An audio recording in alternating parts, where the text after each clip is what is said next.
Welcome to step 7. This is it, guys. We've been through an amazing journey together, and once again, I'm really proud to share this information with you. Step 7 is appropriately titled Love is a Battlefield.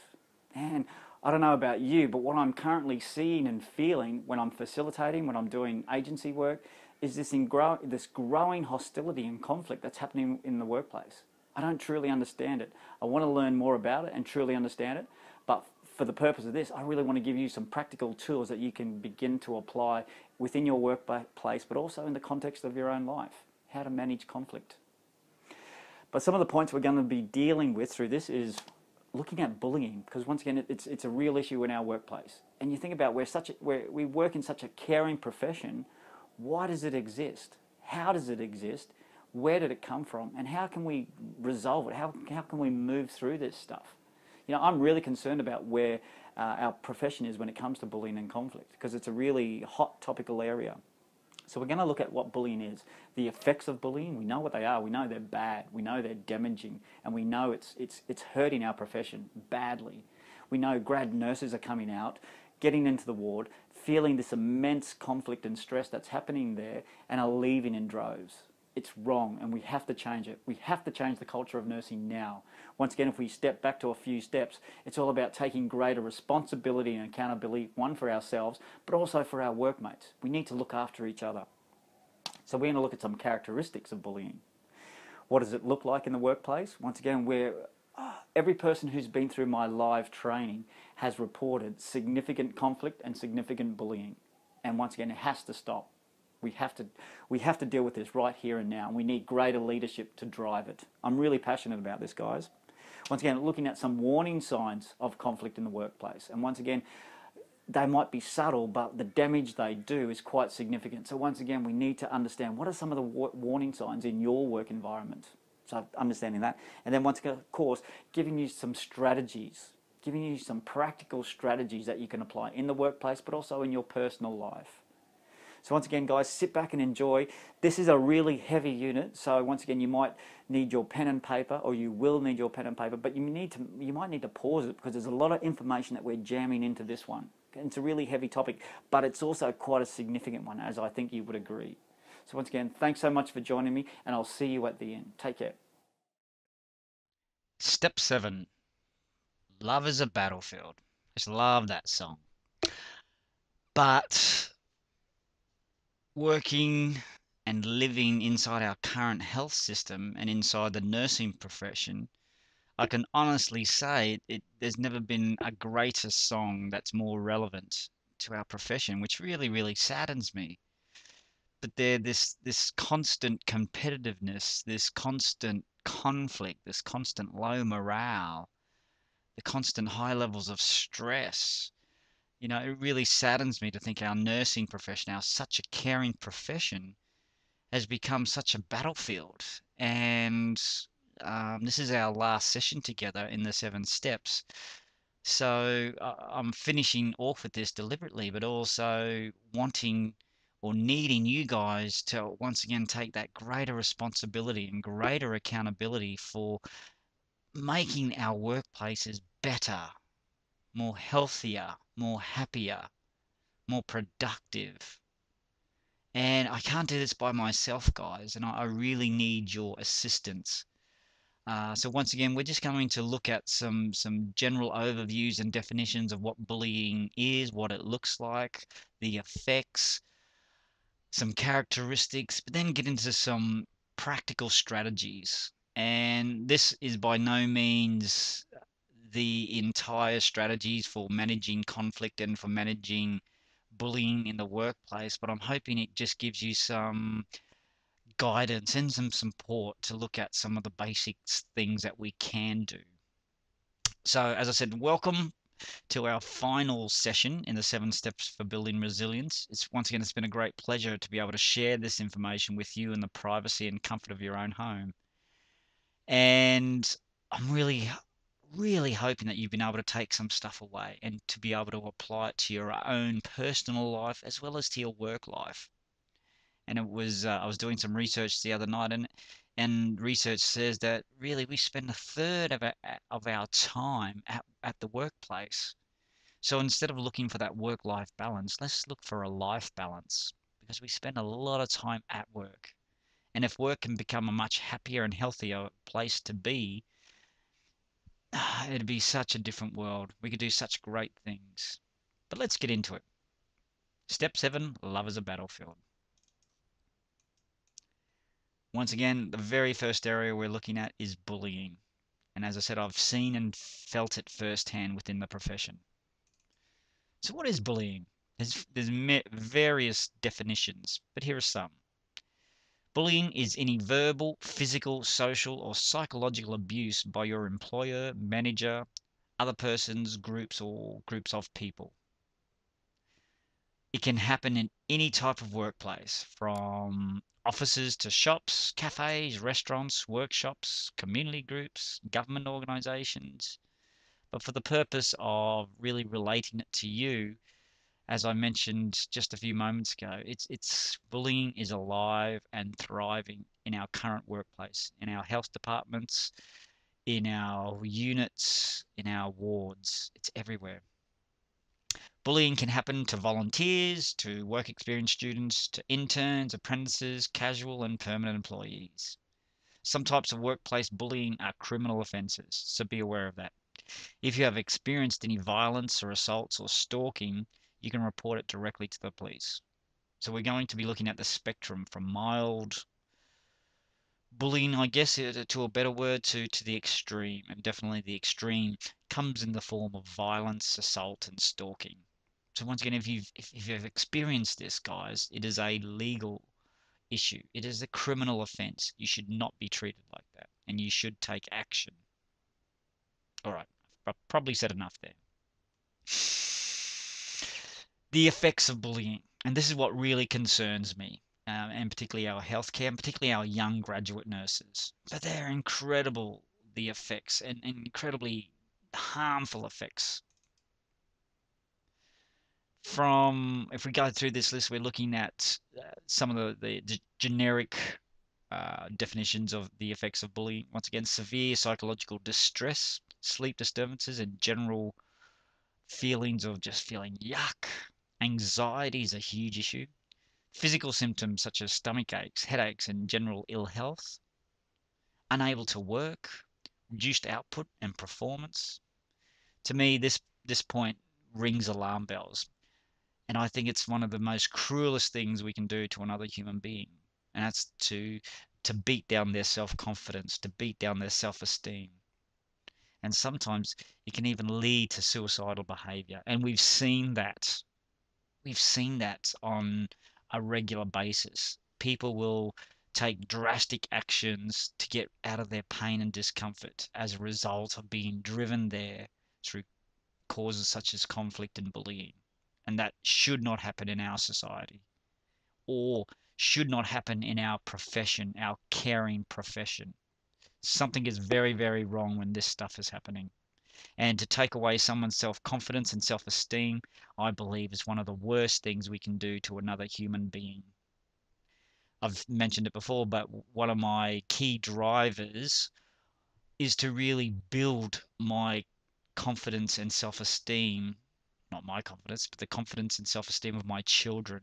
Because I believe if our children have great self-esteem and great confidence, life will be so much better for them.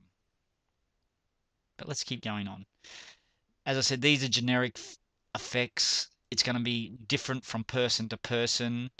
And as a result of their values and belief systems, their reactions and responses are also going to be very, very different. But it affects the whole person, their physical health, their mental health, their psychological health, and even their spiritual health. So we need to be aware of that. We need to be alert and look out for our mates at work. What it looks like, it comes in many shapes and forms and images. Some of the ways in which it can look is repeated hurtful remarks or attacks, making fun of your work or making fun of you as a person, including your family, your sex, your sexuality, your gender identity, your race or culture, your education, or your economic background. So once again, very simple terms. And once again, we can see this in the schoolyards where it begins, really in the schoolyards. Kids picking on kids because they look different. They come from a different background. They have a different belief system, etc., etc.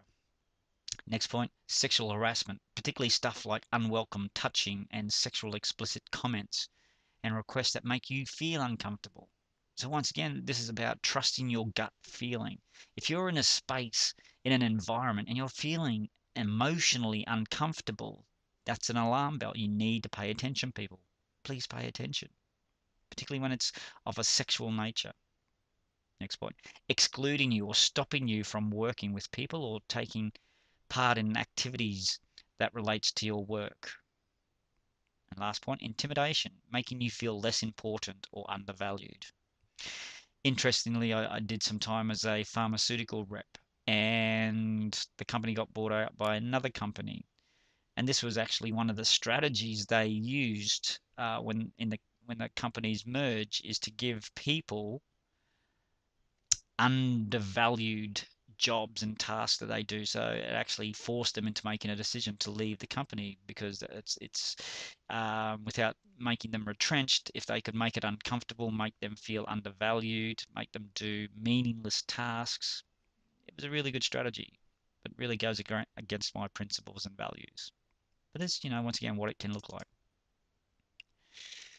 Once again, I've probably alluded to this already, but giving you pointless tasks that have nothing to do with your job at all, giving you impossible jobs that can't be done or in a given time frame or without the resources that you actually need.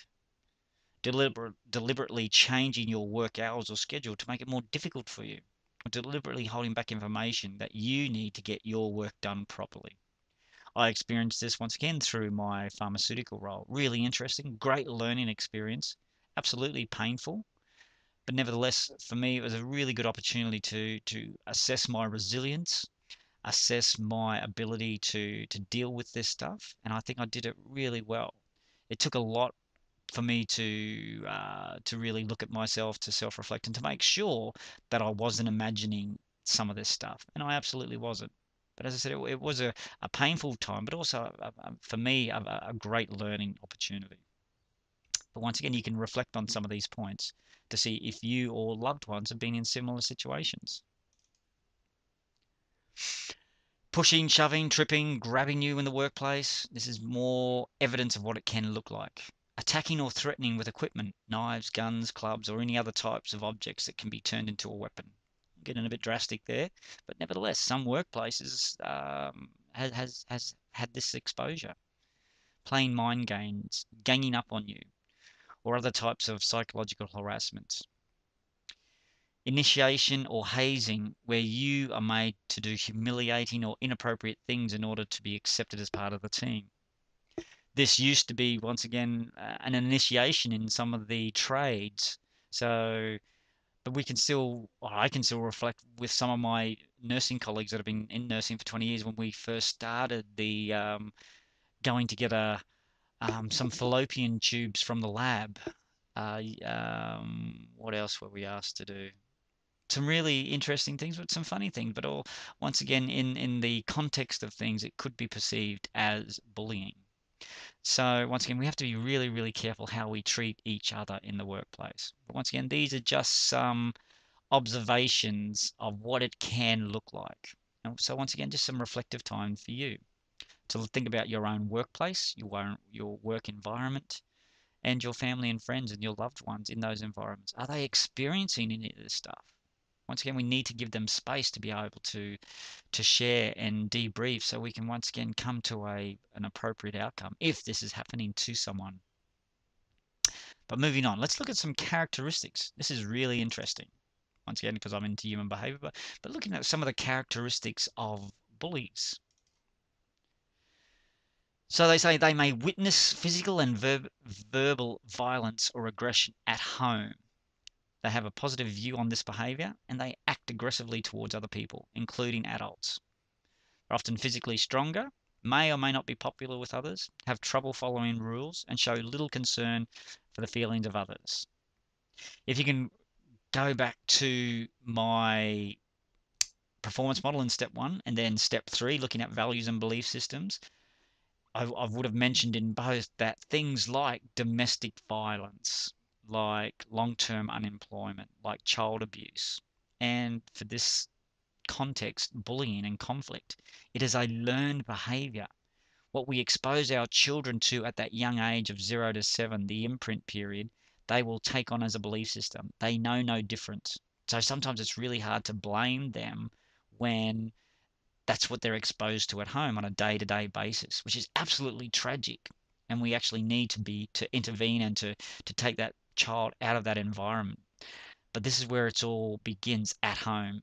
And unfortunately, many of our behaviors can be um, looked back upon and thought and be examined and discovered that a lot of our poor behavior still starts at home, and then it just develops from there. But these are just some characteristics, guys.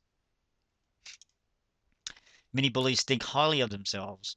They like to be looked up to, and they often expect everyone to behave according to their wishes.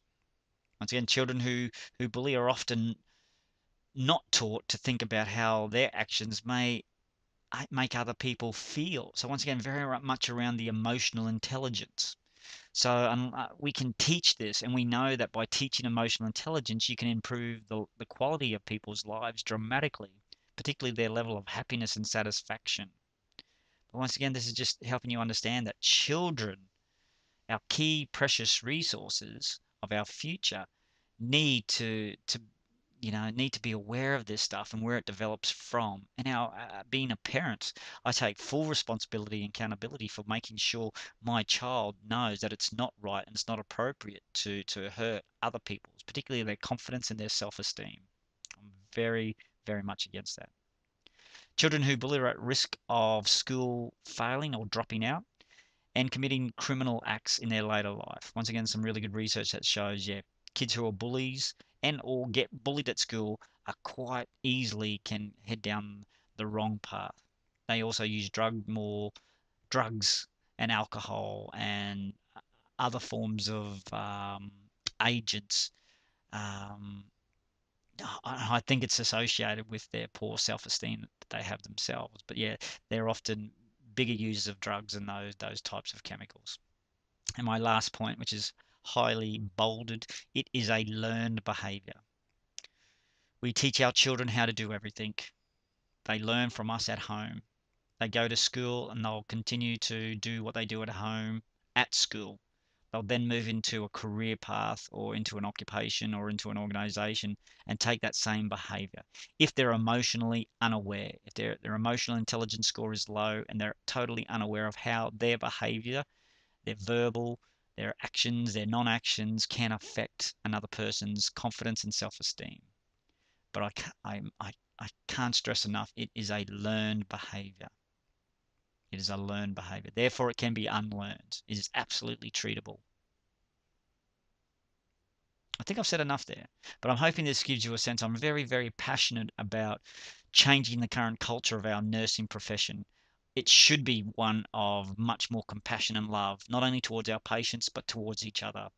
If we could only work together and in better team environments, this stuff shouldn't be an issue at all. But it's been unaddressed for way, way too long. And now we're in the middle of it and no one knows what to do. And it needs to change, people. And once again, people need to take greater accountability and responsibility for their actions and their non-actions. If people aren't acting or addressing stuff that's happening in their workplace, it needs to change. That leads me on to early warning signs of conflict. So once again, in our live session, it's a bit of a tick box. But for you, sitting in the comfort and privacy of your own home, feel free to make marks on a paper or to write this stuff down. Pause it at any time because once again, you've got total control here. But thinking about the level of gossip in your ward or unit or organisation. Are there people avoiding going to work or avoiding groups of people or avoiding a particular person? Has there been a drop in communication? Has one person become a little bit more silent, a little bit more guarded?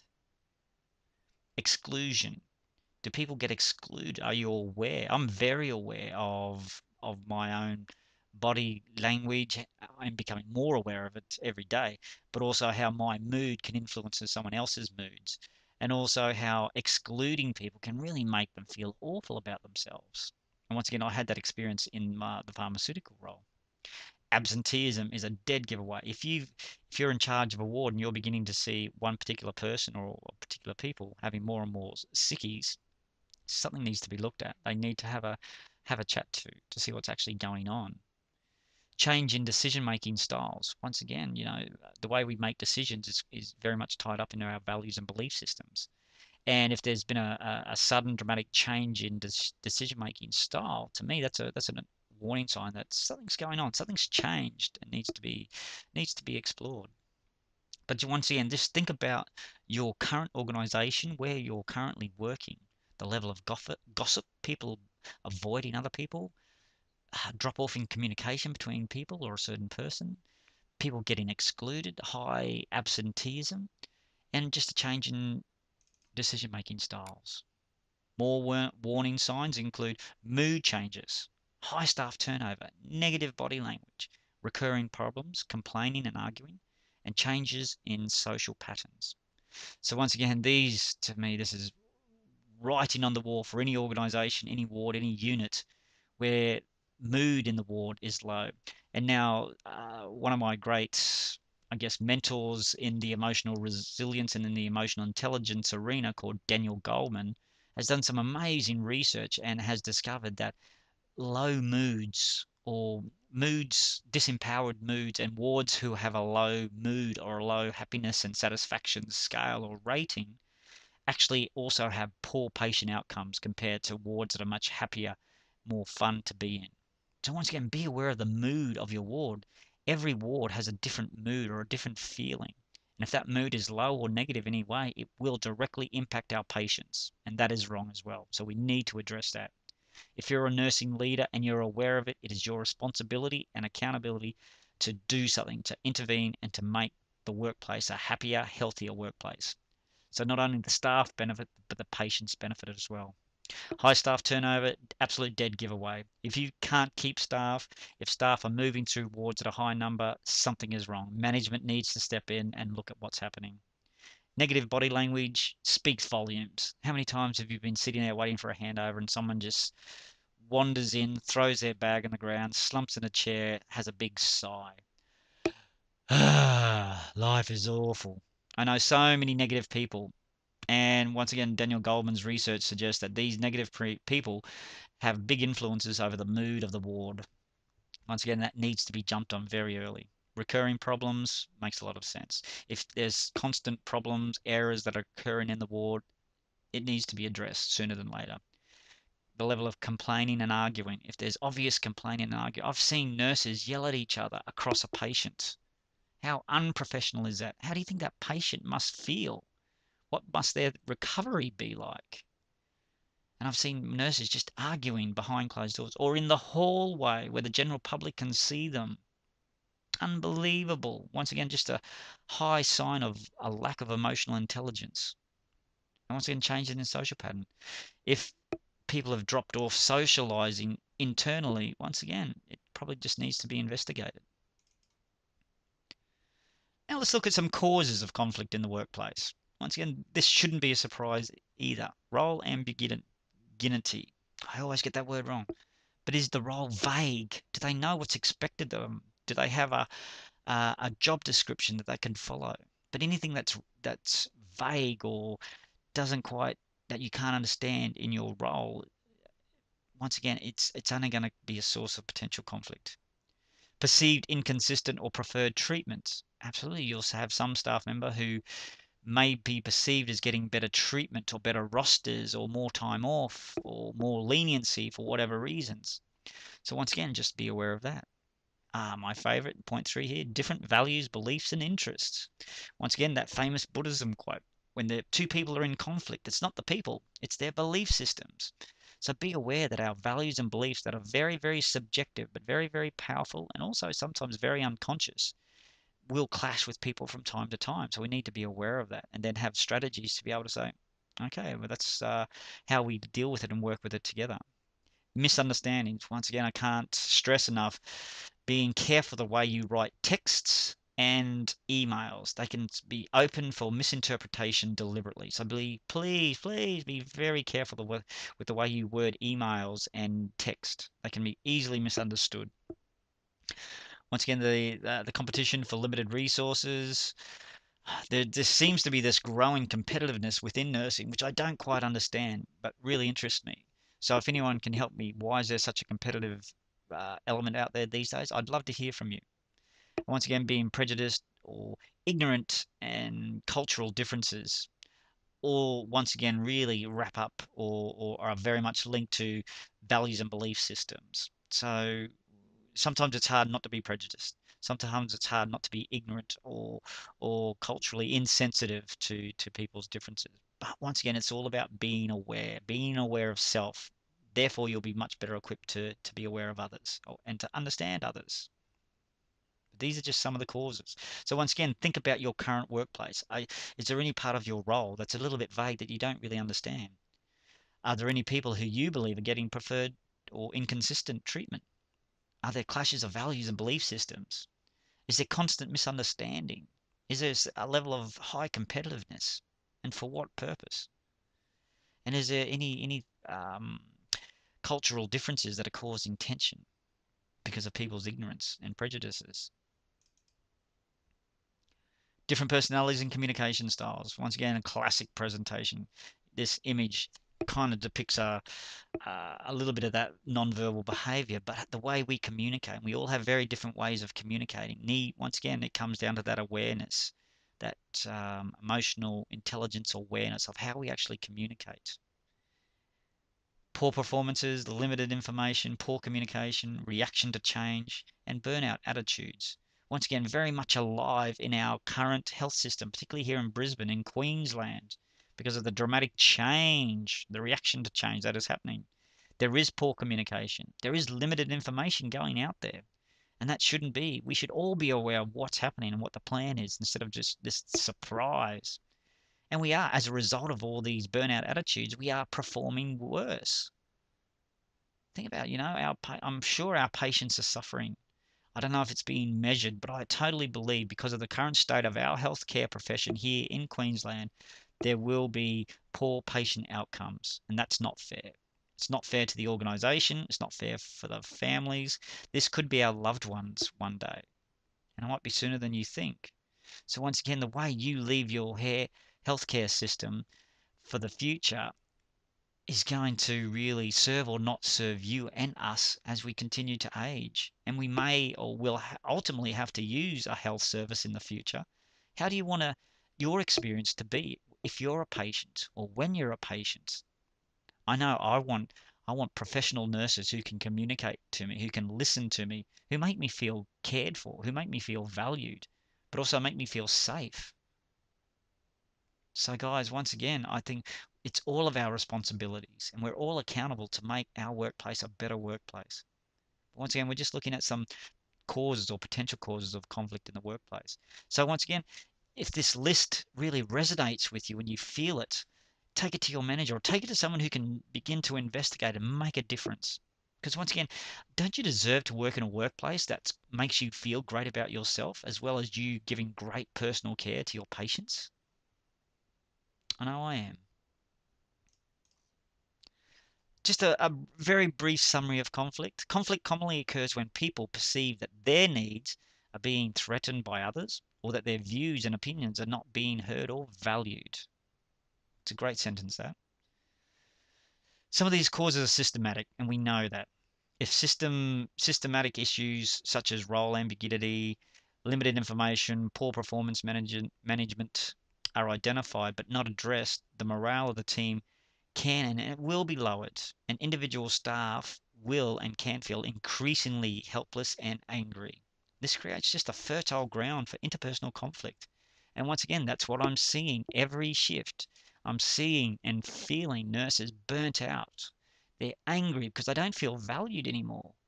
We're just becoming a number. And once again, guys, we represent over 60% of the healthcare industry. We need to have a bigger, stronger voice. We need to change it. Our patients deserve it. Our family and friends deserve it. I just had one of my best mates took his little girl who cut her eye just in the corner to get it glued instead of stitches. But the lack of detail resulted in her getting a blob of glue in the middle of her eye, which glued her eyelid to her eyeball. And then she was discharged, saying, "Oh, you'll just need to go to a chemist or a pharmacist and get some glue dissolving formula." I'm thinking, guys, that's not good enough. Even though this was a medical intervention, that's still not good enough in our healthcare. Our patients and families need to feel safe and secure and confident that they're going to get the best healthcare. And I have many, many stories, as you know, that I can share about the current state of affairs, and it's just I can't see it improving, and it's not improving, and it needs to. We really need to address this. Now we're going to jump into the strategies, and to me, this is the real meaty part of the session. But the very first step we need to do prior to jumping into managing conflict, you need to check yourself to make sure you're not the problem and that you're not taking out your own stuff on other people. And once again, I've been guilty of this, and I do this to my children sometimes, which then makes me go away, feel really guilty when I reflect. But once again, we've got all these external pressures that may or may not cause us stress. We can then come home and take it out on others, our loved ones. And once again, I've done that, and until I catch myself, I think, I've done it again. So please be careful. Make sure you're not the source. I've got another really close friend who's had numerous jobs. They just keep going from job to job to job. Every job they go to, they start talking and complaining to me about the conflict that's developing. And the more I've got to know this person, I love them dearly. But I'm just thinking, hang on, there's one common denominator here. Every workplace you've been to, there's been conflict that commences and then ends with you leaving. You need to look at yourself. And sometimes this is very confrontational to really look at ourselves and unwrap what makes us up. But it's the very first step that we need to do to create that awareness. But yeah, so please check yourself. We obviously need to learn more effective communication skills. Learning to communicate effectively will help prevent conflict with others. An example of using I-focused statements instead of you statements, which can be interpreted or perceived as blaming and or offensive. So that simple message there is instead of saying you make me feel this way, saying, listen, I'm feeling unhappy. I'm not feeling confident, or I'm not feeling great when I'm around you. So once again, using language to make that other person understand that their actions or non-actions and behavior are affecting you in somehow. And ask questions before before talking. Ask questions so that you understand the person. So once again, this came out of the change as well, the strategies for managing change, the 7 habits of highly effective people. We need to listen first, seek first to understand before being understood. And once again, here it is again, the same point. Ask questions before talking. Get to know the other person and understand what they're saying. Listen to them intently, but listen with your heart and really step into their shoes. Just something to think about. But now let's launch into it. Strategy number 1 for managing conflict: abandoning. Abandoning a conflict means literally or figuratively you can just walk away. Some conflicts amount to pointless jousting with few or no consequences, good or bad. They're simply not worth your time and energy. Moreover, when you are terribly outnumbered, feel physically threatened, or find yourself in the middle of someone else's conflict, that person, profession, ethnic reasons, and you don't wish to participate, then abandoning is probably the best choice. Just walk away. Sometimes our ego wants to keep us there because we want to prove to others that we're right, they're wrong. But if you can really break it down quickly and look at it, is it really that significant? Is it really that important? If it is, by all means, I'm not saying back down if it's a significantly important issue that needs to be addressed. But some of the stuff that we get involved with conflict, most of it's a misunderstanding and it's blown out of proportion. So once again, it's giving you some decision-making capacity to think, actually, it's not worth my time or energy. Whatever the outcome is, it's still not going to overly influence me or affect me. So perhaps walking away is the best thing. And once again, I use this strategy inside the context of my relationships at home. Sometimes, you've had those days where you're just not able to connect and you're having real clashes of beliefs and values with your partner. But when you think about it, think, well, if they do just, if their clothes does get washed every day, does it really affect our water or electricity bill when it's a smaller load? I don't know. But yeah, think about your own situations, guys. Once again, in a relationship or a family context, but also at work. I know some of us get really hung up on the way things should be done. But I always tell my students when I'm facilitating that if you can follow the principles and adapt it to your style that still keeps it safe, um, maybe it's worth doing. But once again, some things just aren't worth the energy. And once again, don't you have better directions for your energy? But anyway, walking away, I believe, is one of the great ones. What about avoiding? So avoidance is one of the most common strategies for coping with conflict. Avoiding a conflict doesn't mean that you're a coward, unless, of course, you're doing it all the time. But avoiding is a legitimate strategy when you are in need of time to cool off, when you stand to gain nothing from confronting the situation, when power is drastically unequal, or when you want to put a distance between you and the other person, or you just need time to prepare. Avoidance buys time. Use the time wisely once you have it. For example, if you postpone a meeting, immediately get to work, prepare yourself, and reschedule it. So once again, similar to the first, but avoiding is just, once again, it's not about leaving the problem or the issue unresolved. It's about taking some time, cooling off. Once again, to that old philosophy of counting to 10 is a great strategy because it gives you time to cool off. And once again, our emotions often kick in when an event occurs, and then our emotions take over and control us. Because let me ask you this question: how many of you can control your emotions under significant stress? How many of you can control your emotions under significant stress? I know from time to time I still have that challenge. Absolutely. But avoiding will give you that time, as I said, to take that deep breath, to do some reflection, to really look at the event and is it an event or is it just once again being blown out of proportion? What is it for you? And can you use it inside your relationship, inside your family, inside of a work context? Where is it good? Where have you used it before? And if so, did it work? So I'm just throwing some questions out here, guys. But avoiding it is absolutely nothing wrong with it unless you do it all the time.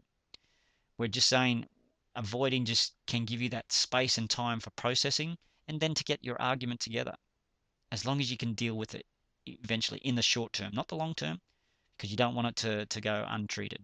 And once again, untreated conflict is just like a sore. It's just going to fester and get worse and worse and worse. So it needs to be dealt with, it needs to be managed. Dominating. I'll sometimes use this in the context of when I'm facilitating. But dominating is an effective strategy when a quick decision is needed or when the issue is relatively unimportant to get things done. Dominating is usually power orientated and delivered assertively. The ability to take control can actually be quite helpful when the other person lacks knowledge and experience, and your opponent may be relieved that you've offered a solution. Don't try to dominate too often, however. Dominating is only effective as long as you have the right and might on your side. So once again, as I said, I often use this in a facilitating role where I have to intervene because what the student nurse is potentially compromising some safety, some patient safety. Once again, it's just a learning environment. It's not about failing, it's about some feedback. But sometimes you have to use your power or your perceived power to intervene to prevent a serious outcome from occurring. So once again, as it also says, don't use it too often, but use it when you need to do. Use it when you have to step in take control of the situation, and then, if need be, you can reevaluate or come back to it later. But once again, using it at your discretion, but using it when it needs to be, not all the time, just in the situations where and once again, I use it mainly around safety and ethical issues. But nevertheless, hopefully they can get a great learning from that. But dominating absolutely has its place. And for me, as I said, and you think about, for all of those of us who have children, we'll often dominate our children to get things done that needs to be done quickly. And once again, I try not to do this too often. I'd rather use a compromise strategy more so than a dominating strategy. But just be aware that, this one does exist and it does work well. Obliging. This strategy just deliberately elevates the other person, making him or her feel better about the situation. By obliging, you play down the differences between yourself and your opponent. It's a way of seeking the common ground. Obliging requires that you give away your power, which you have plenty to spare. This can build trust and confidence. And if you're secure in your position, obliging becomes almost a form of delegation. So once again, very relevant to the floor, to nursing floors, units, departments. Sometimes we just need to oblige. Sometimes we need to give our power away at a specific moment to get something done. So I'm just trying to think of an example here, which has just escaped me. So that's okay. We can keep going. But just think, obliging. Has there been times in your past, in either your relationship or family context or in your work context where you think, you know, to give away my power right now, it's going to make things better. The job will get done, and it's almost a win-win situation. But once again, you've still got to be confident in your own ability to be able to do this. But also, I think it's a great way of building that trust and confidence in another person, giving them a little bit of rope to help them take greater responsibility and accountability for their own decisions. So obliging, once again, is very much along that way, looking for the common ground, helping your opponent. The word opponent doesn't quite sit with me well, but the person that you're in conflict or potential conflict with, it's another nice strategy to consider, is giving away a little bit of your power, make them feel good about themselves with a positive intention, and to let them make some decisions that they need to make. Getting help. This is an interesting one. This strategy involves bringing a third party to act as a conflict mediator. Sometimes a conflict can be resolved by opponents acting alone. If a skill difference or a big skill difference puts either of you at a distinct disadvantage, if emotions are highly charged, or if there's a language barrier, or if your opponent is bilaterally uncooperative, you probably may need help. So mediation is always needed if your opponent threatens you in any way to retaliate or to retaliate against you.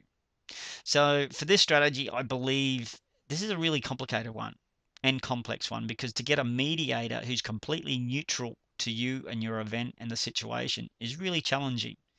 In the healthcare system, more than likely you're only going to get a more senior nurse who still is going to be biased or judgmental one way or the other. So to me, being a skilled mediator is a really high level communicator, and not to be emotionally or to become emotionally involved or to be persuaded or influenced by the actual story or topic is a really challenging thing to be a part of. And to my advice here would be very careful. To get a skilled mediator, you have to find the right person. I don't believe there's that many out there. So to me, it's almost we're getting to a last resort.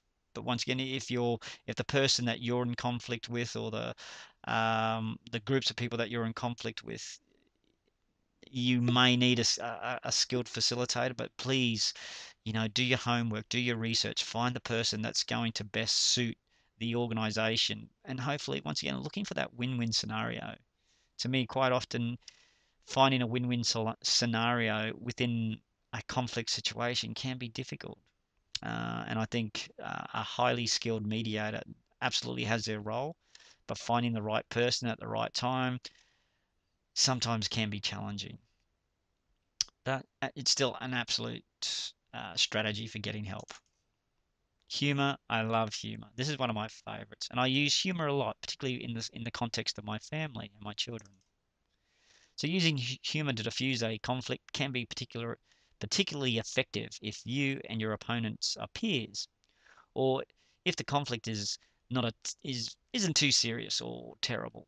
Being humorous may involve looking at the same situation in a comical way, poking fun at yourself for a style of reacting that frequently gets you into trouble, or generally making light of the situation. So once again, sometimes when I'm having to discipline my children, as soon as I've got my message out and they know that their current behavior is unacceptable, I'll then add in some humor at the very end so I can change their state from one of either sadness or crying to something of fun and laughter. So they've got my message, but then I immediately follow it with some humor. And once again, I've had a few situations where my peers have come into conflict. And once again, the situation hasn't been that bad. And so once I guess we both had our words, I'll still once again insert some humor. I'll make fun of myself. Maybe if I've got really good rapport, I'll make fun of them. But it's a way of breaking that tension. And it's a great, great technique. But once again, timing is incredibly important. As I said, for my children, I use it as soon as that we've had the discipline, they've received the message, they've received the consequences. I then follow it up very, very quickly with humor and love. And once again, I'll then re-ask them in a different tonality, in a more fun, upbeat tonality. So I said, "What did you learn from this? Do you understand what I'm talking about?" And really just have a very brief conversation. But I always use humor to really end the discipline on a happy note. So once again, they understand that the events happened, they were the cause of it. These are the consequences. This is the discipline, and then I'll break it up very quickly with a bit of a joke, bit of a laugh, just to make them feel better about themselves. Because once again, I'm very conscious of damaging their self-esteem and their confidence, as you should be too. Postponing, as Arnie said, I'll be back. Postponing is putting off until tomorrow what neither of you nor the other person is prepared to deal with today. It differs from avoiding in that postponing is a low-level handshake type of preliminary agreement. The ability to jointly agree or to put off dealing with a conflict until you have cooled off, or more rested, or have the facts straight requires control and skill. However, postponing is a strategy, not an escape hatch. So before going your separate ways, establish a time and a place for your next contact. Once again, as it says, it's similar but slightly different to avoiding. Avoiding, we kind of avoid completely. This is about rescheduling straight away. And once again, it's normally a low level type of agreement where you can say, listen, one, I don't have the time or the energy, but I still would love to have a conversation around this. So can we reschedule some time for tomorrow, next week, to really have a look at this and nut it out? By that time, we're all going to be a little bit cooled off, a little bit more rested. We can get our facts straight, then we can come together. And I can promise you, as soon as you can once again have that time where you can process, get your facts together, be rested, be disconnected from that person or the event or the situation, postponing is a really, really effective strategy. Absolutely. So once again, think about times in your life where you've had to postpone things for a particular reason, and then did it or did it not give you some more time to prepare and put things into perspective? Compromise. This is the middle of the road strategy and gets everyone talking about the issue and moves you closer to each other, but also to a resolution. In compromise, each person has something to give and something to take. And I love this one because to me, I think it's very similar to the one of the 7 habits, the win-win. Compromise can be chosen when other methods have failed or when both of you and your opponent when both you and your opponent are looking for middle ground, willing to exchange concessions. It's almost always means giving up something in order to attain part of what you want. And I think once again this fits beautifully inside the context of relationships and marriages, but also very much inside of our work environments. It's about compromise and what do you need to let go of and what does that other person need to let go of so you can begin to work in a harmonious relationship. And I think that's what we all should be striving for, working in really healthy, balanced relationships where we're free to disagree with no fear of retaliation. But compromise is a great strategy. And once again, it can be used in any context. And once again, I teach my children this, that if they can give up something, then they'll probably get something. And once again, when they're sharing with their siblings, that they need to let go of something or let go of that power balance that's happening between them and share and compromise. Once again, begin to think about where can you apply this in your life, inside a relationship or inside a work context. Compromise. I think it's a really, really simple and effective strategy. But once again, it just means you may have to let go of something. Integrating. Integrating focuses on gathering and organizing information. At the same time, it encourages creative thinking and welcomes diverse perspectives. Instead of continuing to argue, you agree to integrate and pool all the information you can get your hands on and put differences on the table and examine them along with the data that might contribute to a resolution. Integrating turns you and your opponent into allies on a mission to master the complexities of the issue and thereby develop alternate solutions. Integrating is often a prelude to collaboration and problem solving. So once again, this is one of my favorites about just bringing stuff to the table, putting all your cards on the table. So exposing yourself and then looking at, okay, so what's working and what's not working? What can I let go of? What do you need to let go of? But let's look at what are our strengths. And once again, that great thing, that great statement that I mentioned earlier about either focus on your strengths or you focus on your negatives. We know that if we focus on our negatives or of our weaknesses, we get a really strong weaknesses. Absolutely, we need to develop competency inside of our weaknesses, but I'm still highly suggesting that focusing on solutions, focusing on the positive outcomes is far more empowering and far more uniting than focusing on problems. So I hope that makes sense. So it's not about minimizing or focusing on weaknesses. We absolutely need to be competent in certain areas. But what I'm saying, when we're in conflict, let's look at our strengths and let's look at how we can work together. What are your strengths? What are my strengths? And how do they fit? And how can they be worked together? So once again, begin to minimize any tension or stress or conflict that may be building. Once again, works beautifully inside marriages and relationships, because what's the strength of your partner to the relationship and what's the strength of you? Once again, quite often they'll talk about marriage being a balance, and it absolutely is, because we've all got different strengths. And if all those different strengths can work together and we focus less on what we can't do, I think once again it's going to be a very, very different experience. Interesting. Think about it. Collaboration and problem solving. Collaboration means working together to resolve the conflict and necessitates information gathering as well as some form of problem solving. In order to collaborate, you and your opponent must be able to and willing to contribute time, energy, and resources to finding and implementing a solution. You must also trust each other to a degree. Trust grows as you cooperate in finding a solution to the problem.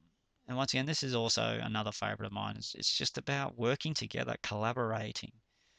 Once again, looking at the problem, but then looking at the solutions. Let's look at the solutions, bringing all of our skills and resources together through our time and energy and conversation, because we've all got all of the resources that we need within inside of us to really begin to deal and manage conflicts so much better. Once again, it's about letting go of stuff, letting go of some old beliefs that no longer serve us, and focusing on what the outcome do you want, what outcome does your opponent want, and working together to make it happen. And once again, no one does this stuff by themselves. To grow happiness and to succeed in life, no one does it by themselves. We all need support people. We all need other elements to help us really to do that. No one does it by themselves, guys. We always need help. We always need support people. We always need our loved ones. So once again, I'm hoping this is making sense. We're coming to an end now of some of the strategies. So I'm hoping that you've been able to, once again, take some notes, take some awarenesses, but look at what's going to work best for you. And I'm not suggesting using all of these strategies all the time. I'd personally recommend grab one or two or three that you think, I could see myself doing that, or that one feels right. And then to really take it on and do it, do more of it, and get really skilled at doing it. And therefore, begin to eliminate or minimize all that conflict that may be in your life. Because once again, I think we all have the responsibility and accountability to make our workplace happier, healthier, and safer. Our patients deserve it. Our workmates deserve it. The organization deserves it. And I think we've all got this great human potential. We just need to let go of some stuff and really take on, look at our individual strengths. How can they work together? Anyway, guys, I'm going to call it quits here. This is normally a very, very heavy session. And once again, you've been given a fair bit of information. And once again, there's much more information out there. This is just an overview of bullying and conflict and some strategies to manage it. Once again, as I said, it's not the be all and end all, but I really hope for our profession and for you and your family and your loved ones that this gives you some insights, gives you some tools and techniques that you can begin to take home and apply to your work life, to your social life, to your peer life, to your school life, to your relationship life, all elements of your makeup. Because we're all going to experience conflict from time to time, and it's how we deal with it that's the significant thing. We know conflict's directly related to stress, and we know that meditation's the best power busting tool to managing stress. So keep up your meditation. That's also a big part of the 7 steps. Is you taking greater control of your thinking, of your thoughts, not allowing your emotions to run away with you. And conflict and bullying, it's a highly emotive area. Lots of emotions. And quite often our 2 core emotions of fear and anger will blow up quite easily within that framework. So guys, once again, I'm going to finish it here. This has been, as I said, this is sometimes a very heavy session. There's some big information to take in. You're going to see me very, very soon, and we're going to wrap up with the key learnings in the coaching corner. It's been a great, great pleasure once again sharing this with you in the privacy and comfort of your own home. I'm really excited to be able to deliver the 7 steps in this format. But be assured that if you ever get a chance to come and do the live training, you'll get so much more impact and you'll get so much more value from that face-to-face coaching, face-to-face knowledge and sharing, and face-to-face love and empathy. Because once again, I'm here and I'm really committed to changing the current culture of the nursing profession. I think our patients deserve it, but our workmates deserve it. Nursing is a great profession. It's a beautiful profession. And we just need to take greater control of it and manage it better, manage ourselves better, manage our emotions better. So guys, as I said, you're going to see me very, very shortly. It's been an absolute pleasure spending time with you, and I look forward to seeing you at some of our live trainings. But if you need to contact me, all my details are on the website, but I shall see you very, very soon. Have a great day. Welcome back. How was that? I hope you learned something about, particularly around the strategies about how you can manage conflict and bullying better now in the workplace, but also in your own personal life. So this is it, guys. This is it. So we've gone on a journey. So if we can briefly summarize where we've been. So step 1 was all about the performance model, how we perform. We have all these different roles and how life and our values and belief systems can really influence the way we deal with that. So that was the very first one, looking at creating that greater awareness and getting the learnings that we need to be able to move forward to the next event. Because remember, there's going to be another event. But step 1 was all about performing. Step 2 was all about stress, burnout, and compassion fatigue. And once again, understanding what stresses you. How do you know when you're stressed? How do others know when you're stressed? And how do you currently manage stress? And that was pretty much step 2. Step 3 was about this thing called meditation. And once again, I truly believe that it's one of the most powerful tools or resources that you can have to really help you manage your stress, your burnout, and your compassion fatigue. Because once again, we're giving, giving, giving. Nursing's such a caring profession, and we're giving to others, we're giving to our patients, and sometimes we forget to give to ourselves. So meditation is one of those private practices that you can do in the privacy and comfort of your own home, but get these incredible benefits, these mental benefits, these physical benefits, these emotional benefits to help you have a more happy and healthier life. Because you deserve it, don't you? You really do deserve it. So meditation. 4 was all about understanding values and beliefs. So remembering values are those things that you value that are really important to you, and they sit in a hierarchy scale. So what you value, you have pain, you have pleasure and comfort and order around. What you don't value, you have disorder, chaos, and quite often pain or discomfort around. And beliefs are those things that you believe to be true. As I mentioned, we have all these superficial beliefs, then we have these really deep beliefs, and most of this stuff is unconscious, and we'll never know how we're going to respond to an event until we're actually in the event. So once again, all about understanding self. And once you understand self, I can guarantee you'll become really curious and interested in understanding others. So that's what it's all about. 5 is all about change. Managing change. And as we know, there's significant change happening within our profession. We live in a dynamic, changing profession.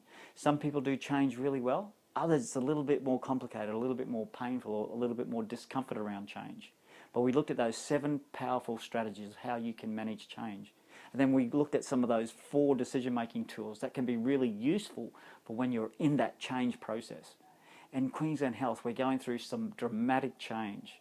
There's a lot of people grieving. There's a lot of people who are angry, and there's a lot of people who are fearful. Our 2 core emotions. And as we know, change is directly linked to grief. And we looked at the signs and symptoms of grief. But I'm hoping I was able to shine the spotlight on helping you understand that any significant change that happens to you in your life, be it the workplace or your personal life, will produce a certain amount of grief. All those happy events and all those sad events, regardless, will always put us into a grief response or a grief reaction. So understanding grief is significantly important. And once again, grief isn't about death or dying. It's a small part of it. Grief is about managing change. How you manage change determines how you manage grief. And we looked at those strategies for managing grief in others, but also strategies for managing grief within yourself. Because once again, these 2 are linked. They have a very tight relationship. And then after grief, it led us into our bullying, our conflict.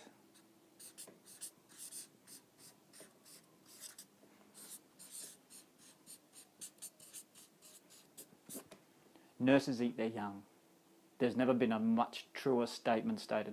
For whatever reason, which I haven't worked out yet, but it's one of my missions to work out and to solve and to resolve, is why? Why are we so aggressive and competitive towards our nurses? What is that all about? I don't get it. I really don't get it. But hopefully now, through looking and identifying warning signs of conflicts and bullying, what's happening in our workplace, it's completely wrong and it needs to be stopped. Once again, it's about leaders taking greater responsibility and accountability. But we all have to take greater responsibility and accountability for ourselves, particularly around bullying and conflict, because it should be a 0 tolerance. We need greater leaders to drive this, to stamp it out because it's wrong. We need to nurture and look after each other, and particularly our young grads. They need all the love and support that they need. So this has been the 7 steps. This has been such a fantastic journey for me to share with you all of this powerful information. And once again, you should be able to see that you can apply this not only to your work life, but to your personal life. It's all relevant. It's all very relevant. I could be giving this speech to a bunch of mechanics or a bunch of real estate agents. It's still the same context, but because I come from nursing and I'm passionate about nursing and I really want nursing to take greater control of itself. As a body within the healthcare system, we make up over 60% of the population within healthcare. We need, to have a stronger voice, and we need greater responsibility and accountability within our profession so we can make better decisions. We need to make better decisions so we can look after each other. And once again, at the end of this is our patients. If we know that wards that have high morale have better patient outcomes than wards that have low morale, high staff turnover, conflict, bullying. They have worse patient outcomes, and that's wrong. That needs to be addressed also. We need people, strong leadership, to stand up and begin to make all of this significant change happen. The 7 steps isn't about fixing the current culture of nursing, but it's one small component that I believe that can really help. Through the live feedback that I've been getting through the live trainings, we're looking at developing more courses, particularly around emotional intelligence and communication. Because if you're emotionally more intelligent and you can communicate better, you're going to produce far better results. You're going to be more productive, you're going to have more energy, and you're going to have less conflict and less bullying. So once again, this is what we're developing, once again, purely for you, for you, the nurse. Once again, it's all about you, helping you take greater control, have a greater and happier and healthier life for you, not for anyone else. But we believe that if we can upskill you, give you all of these skills and resources, help you build your own internal resilience, you're far better equipped to go out and to begin to affect all of this.